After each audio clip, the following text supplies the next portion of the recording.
जय जोहार, नमस्कार। दैनिक छत्तीसगढ़ चैनल देख रहे हैं आप। मैं हूं आपके साथ अभिजीत कुमार और करते हैं आज की खबरों की शुरुआत सबसे पहली बड़ी खबर के साथ। इससे पहले अगर आप छत्तीसगढ़ के हैं, छत्तीसगढ़ के रोजाना समाचार ठीक इसी प्रकार देखना चाहते हैं तो नीचे लाल कलर का सब्सक्राइब बटन दिया है, जिसे दबाकर चैनल को आपको सब्सक्राइब करना है।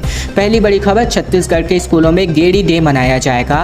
मुख्यमंत्री के साथ स्टूडेंट्स भी चढ़ेंगे गेड़ी। हरेली में कई तरह की प्रतियोगिताएं भी होने वाली है। दरअसल प्रदेश में हरेली के त्योहार को सरकार भी पूरे जोश के साथ मनाती है। इसी कड़ी में प्रदेश के मुख्यमंत्री भूपेश बघेल भी गेड़ी पर चढ़े दिख जाते हैं और अब प्रदेश के हर स्कूल में बच्चे भी गेड़ी पर चढ़ते दिखेंगे, क्योंकि राज्य सरकार के नए आदेश के मुताबिक बात करें तो 28 जुलाई को हरेली पर्व के शुभ अवसर पर पूरे प्रदेश के स्कूलों में गेड़ी नृत्य और गेड़ी प्रतियोगिता का आयोजन कराने का निर्देश दिया जा रहा है।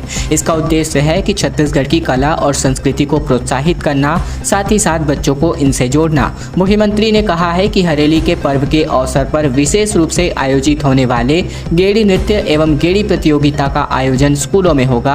बच्चों को पुरस्कृत भी किया जाएगा। इसके अलावा बात करें तो यहाँ पर सरकार जो है हरेली त्योहार का आयोजन करती है और राज्य की सांस्कृतिक विविधताओं और गौरवशाली परंपराओं को सहेजने के लिए, साथ ही साथ संरक्षित करने की दिशा में प्रदेश की सरकार हर साल हरेली त्योहार का आयोजन करती है। इसके पहले रायपुर के सीएम आवास में भी कई तरह के कार्यक्रम होते रहे हैं और इस बार भी हर स्कूल में इस प्रकार का कार्यक्रम आयोजित होगा।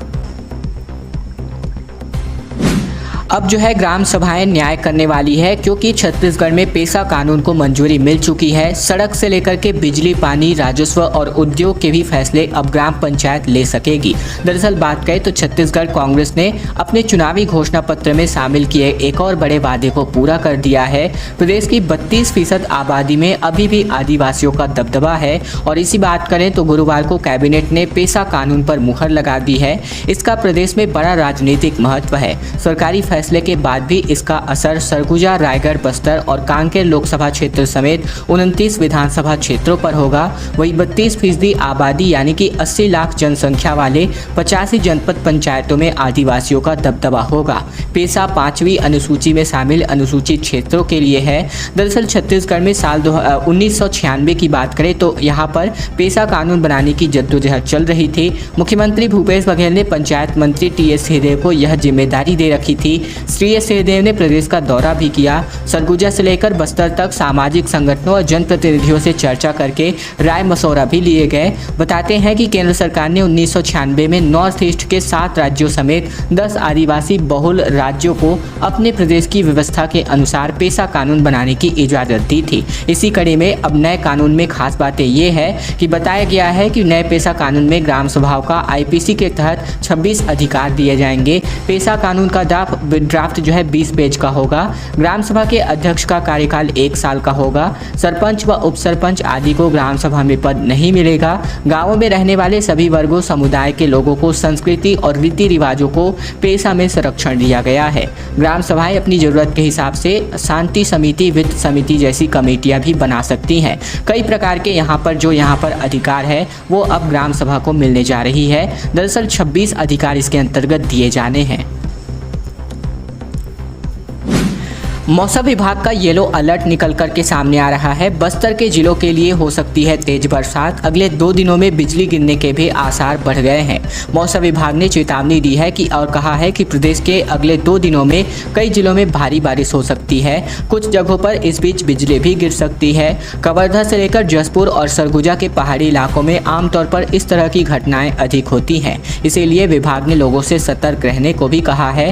दरअसल 9 जुलाई को प्रदेश के लगभग सभी जिलों में बारिश के हालात बन रहे हैं। मौसम विभाग के मुताबिक हल्की से मध्यम वर्षा होने, गरज चमक के साथ छींटे पड़ने की संभावना है। तो वहीं आगामी 2 दिनों में दक्षिण छत्तीसगढ़ यानी कि प्रदेश के बस्तर संभाग के जिलों में मैदानी इलाकों के मुकाबले बारिश के आसार अधिक हैं। मौसम विभाग की बात करें तो यहाँ पर जो है लगातार अपडेट जो है दिया जा रहा है। 4 माह से रद्द 28 एक्सप्रेस और पैसेंजर ट्रेनें एक बार फिर से शुरू होने वाली हैं। 10 से लेकर 17 जुलाई के बीच शुरू होंगी ट्रेनें। सतरांगाछी, इसके अलावा भुवनेश्वर और कुर्ला जैसी महत्वपूर्ण गाड़ियां एक बार फिर से पटरी पर दौड़ने वाली हैं। तकरीबन 4 महीने बाद रेलवे से राहत की खबर मिल रही है। रेलवे बोर्ड ने कैंसिल की 36 में से 28 एक्सप्रेस और लोकल ट्रेनों को बहाल करने का आदेश जारी कर दिया है। रेलवे के इस फैसले से छत्तीसगढ़ के यात्रियों को सफर करने में राहत की उम्मीद जगी है। अभी 3 दिन पहले इनको रद्द करने की अवधि बढ़ा दी गई थी। अब इन ट्रेनों को 10 से लेकर 17 जुलाई के बीच एक बार फिर से शुरू किया जाएगा। रेलवे बोर्ड बीते मार्च माह से ही लगभग 36 एक्सप्रेस और लोकल ट्रेनों को बिना किसी वजह के लगातार कैंसिल करते आ रहा था। मार्च में इन गाड़ियों को 1 माह के लिए कैंसिल किया गया था। इसके बाद अप्रैल में इसको फिर से मई में रद्द करने का आदेश जारी कर दिया गया। गाड़ियां 9 जुलाई से शुरू होने वाली थी। ऐसे में जिसे 3 दिन पहले ही रेलवे बोर्ड ने 16 जुलाई तक बढ़ाते हुए रद्द करने का आदेश जारी कर दिया। और अब बात कर लेते हैं छत्तीसगढ़ में एनएचएम की वैकेंसी आई है। एनएचएम यानी कि नेशनल हेल्थ मिशन यानी कि राष्ट्रीय स्वास्थ्य मिशन छत्तीसगढ़ में सीएचओ के विभिन्न पदों पर भर्ती के लिए यहां पर नोटिफिकेशन जारी हुआ है। इसके लिए जो है स्थानीय निवासी मूल निवासियों से अंतिम तिथि तक निर्धारित प्रारूप में आवेदन मंगाया जा रहा है। बात करें तो समस्त उम्मीदवारों से यहाँ पर अनुरोध किया गया है कि वे किसी भी नौकरी से अधिसूचना पर आवेदन करने से पहले पूरी जानकारी यहाँ पर देख लें। इसके अलावा बात करें तो सामुदायिक स्वास्थ्य अधिकारी यानी कि सीएचओ के लगभग 800 पदों पर भर्ती होने वाली है। और इसके लिए आप बात करें तो यहाँ पर उम्मीदवार को किसी भी मान्यता प्राप्त संस्था या बोर्ड या विश्वविद्यालय से बीएससी नर्सिंग या फिर जीएनएम अथवा समकक्ष अर्हताएं होनी चाहिए। शैक्षिक योग्यता संबंधित सटीक जानकारी के लिए ऑफिशियल वेबसाइट आप इस वक्त देख रहे हैं। माफ कीजिए, ये जो है नोटिफिकेशन है, ऑफिशियल वेबसाइट पर आप जाकर विजिट करके पूरी जानकारी देख सकते हैं। इसके अलावा बात करें तो यहाँ पर जो है एनएचएम द्वारा जारी किए गए इस भर्ती की अधिसूचना पर सम्मिलित होने के लिए आवेदक की आयु को न्यूनतम 18 से लेकर अधिकतम 40 वर्ष के बीच होना अनिवार्य है। बस्तर फाइटर आरक्षक भर्ती के लिए लिखित परीक्षा 17 जुलाई को होगी आयोजित। कांकेर जिले में बनाए गए हैं 3 सेंटर्स। अभ्यर्थियों को भी मिलेगा प्रश्न पत्र व प्रवेश पत्र। दरअसल हम बात कर रहे हैं कांकेर में बस्तर फाइटर आरक्षक भर्ती के लिए लिखित परीक्षा 17 जुलाई को आयोजित होनी है। इसके लिए जिला पुलिस ने तैयारियां पूर्ण करनी है। इस परीक्षा के लिए कुल 3 सेंटर बनाए गए हैं। परीक्षा का समय सुबह 10 से लेकर 12 बजे का समय निर्धारित हुआ है। इस परीक्षा में कुल शारीरिक दक्षता में पास हुए 1314 अभ्यर्थी शामिल होंगे। बता दें कि शारीरिक दक्षता में 1161 पुरुष, 145 महिलाएं और 8 तृतीय लिंग के अभ्यर्थी पास हुए थे, जो अब लिखित परीक्षा में शामिल होंगे। इन अभ्यर्थी को 12 जुलाई से लेकर 15 जुलाई तक एसपी कार्यालय में प्रवेश पत्र का वितरण किया जाएगा। इसके अलावा बात करें तो यहाँ पर जो नोटिफिकेशन है उसको आप पूरी तरीके से पढ़ सकते हैं। छत्तीसगढ़ में हर 5 घंटे में एक रेप हो रहा है। बीजेपी महिला मोर्चा की राष्ट्रीय महासचिव दीप्ति रावत ने कहा कि जांजगीर कांड पर आखिरकार प्रियंका गांधी क्यों चुप है। दरअसल जांजगीर में हुए 55 साल की महिला के दुष्कर्म के मामले में अब सियासी तूल पकड़ता नजर आ रहा है। रायपुर पहुंची भाजपा महिला मोर्चा की राष्ट्रीय महासचिव दीप्ति रावत ने इस घटना पर बयान जारी किया है। भारद्वाज ने कहा है कि छत्तीसगढ़ राज्य में हुई इस गंभीर घटना पर प्रियंका गांधी आखिरकार चुप क्यों है। देश के कुछ राज्यों में चुनाव के दौरान महिला अधिकारों की बात करने वाली प्रियंका गांधी अब कहां हैं। दीप्ति ने कहा है कि छत्तीसगढ़ भारत रत्न पूर्व प्रधानमंत्री अटल बिहारी वाजपेयी के सपनों का राज्य है। इसे शांति के द्वीप के रूप में जाना जाता है, लेकिन जिस तरह से छत्तीसगढ़ में महिला असुरक्षित है और प्रदेश अशांत हो गया है, इसके लिए कांग्रेस जिम्मेदार है। कथित तौर पर महिला सुरक्षा की बातें करने वाली प्रियंका गांधी को इस मामले में कुछ कहना चाहिए। फिलहाल ये सभी बयान जो है जारी किया गया है दीप्ति के द्वारा। पुलिस 5 बजे तड़के बजाई घरों की डोरबेल, और ये इस वजह से क्योंकि पुलिस वेरिफिकेशन होना था। दरअसल 150 से अधिक जवानों और अधिकारियों ने मिलकर 450 से भी अधिक घरों का वेरिफिकेशन किया। दुर्ग पुलिस ने अलग अलग कॉलोनियों में जाकर वहां रह रहे लोगों के व साथ ही साथ किराएदारों का पुलिस वेरिफिकेशन किया। तड़के 5 बजे डोरबेल का दरवाजा खोलते ही लोग पुलिस के सामने खड़ा देख करके हड़बड़ा गए। वहाँ एक साथ इतनी संख्या में पुलिस फोर्स देखकर भी कॉलोनी वालों में हड़कंप मच गया था।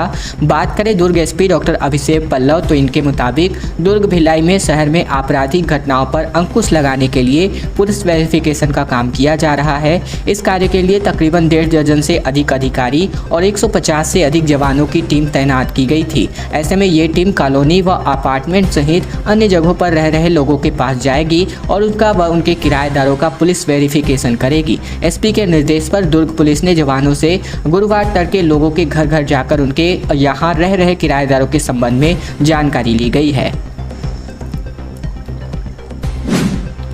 छत्तीसगढ़ आने वाली है राष्ट्रपति पद की उम्मीदवार द्रौपदी मुर्मू। इनका रायपुर दौरा 15 जुलाई को है। सांसदों से लेकर के विधायकों संग यहां पर बैठक करने वाली है। दरअसल एनडीए की राष्ट्रपति पद प्रत्याशी द्रौपदी मुर्मू रायपुर आने वाली है। 15 जुलाई को उनका रायपुर में कार्यक्रम तय है। मुर्मू का यह पहला छत्तीसगढ़ दौरा है। इसे लेकर भारतीय जनता पार्टी तैयारियों में लगी हुई है। पार्टी के प्रदेश कार्यालय में इसे लेकर एक बैठक भी बुलाई गई। इस बैठक में पार्टी के प्रदेश अध्यक्ष विष्णुदेव साय, पूर्व सीएम डॉक्टर रमन सिंह और नेता प्रतिपक्ष धरमलाल कौशिक समेत तमाम नेता मौजूद थे। कौशिक ने मीडिया को बताया कि बैठक में द्रौपदी मुर्मू के स्वागत सम्मान बैठक को लेकर चर्चा की गई। एनडीए और उनके सहयोगी दलों ने आदिवासी महिला को प्रत्याशी बनाया है। आज़ादी के बाद पहली बार ऐसा हुआ है जब आदिवासी समाज से कोई राष्ट्रपति पद का उम्मीदवार है। छत्तीसगढ़ तो आबादी के लिहाज से ही 32% आदिवासी प्रदेश है। यहाँ मुर्मू जी को जन समर्थन भी मिल रहा है। कोयलांचल यानी कि कोरबा को थर्राने वाले हत्याकांड में एक सनसनीखेज खुलासा हुआ है, जहां पर एक बेटे ने ही अपनी मां और बड़ी बहन को बेरहमी से मार डाला था। दरअसल कोयलांचल को थर्रा देने वाले दोहरे हत्याकांड में पुलिस ने एक सनसनीखेज खुलासा किया है। कोरबा में एससीएल कर्मचारी की पत्नी और उसके 21 साल की बेटी की शुक्रवार को स्थित अपने घर पर ही बाथरूम में खून से लथपथ लाश मिली थी। पुलिस ने इस मामले में कर्मचारी के ही 19 साल के बेटे अमन को हिरासत में लिया है। उससे पूछताछ की जा रही है और अभी तक हत्या का कारण स्पष्ट नहीं हो सका है। लड़के ने चाकू मारकर हत्या की है और फिलहाल शवों को पोस्टमार्टम के लिए भेज दिया गया है। इस बारे में मिली जानकारी के अनुसार आरके दास एससीएल की कुसमुंडा स्थित खदान में कार्यरत हैं और आदर्श नगर में रहते हैं। सुबह की शिफ्ट के चलते वो सुबह तकरीबन 5 से 6 बजे दफ्तर चले गए थे और जब वापस लौट करके देखे तो यहाँ पर खून से लथपथ जो है लाश पाई गई थी, जिसका हत्याकांड का खुलासा आखिरकार हो चुका है और इसके बेटे ने ही यहाँ पर दोनों की हत्या की थी।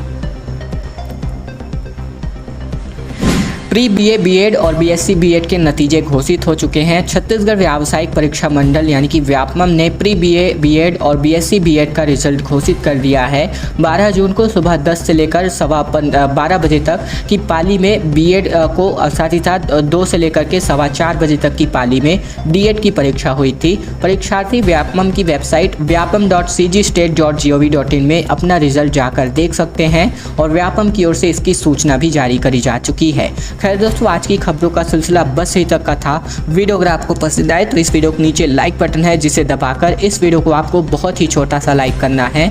नीचे लाल कलर का सब्सक्राइब बटन भी दिया है, जिसे दबाकर इस चैनल को आपको सब्सक्राइब करना है, ताकि प्रतिदिन की महत्वपूर्ण खबरें, छत्तीसगढ़ के समाचार बिना किसी रुकावट रोजाना हम आप तक पहुँचा सके। तो चैनल को जरूर सब्सक्राइब कीजिएगा।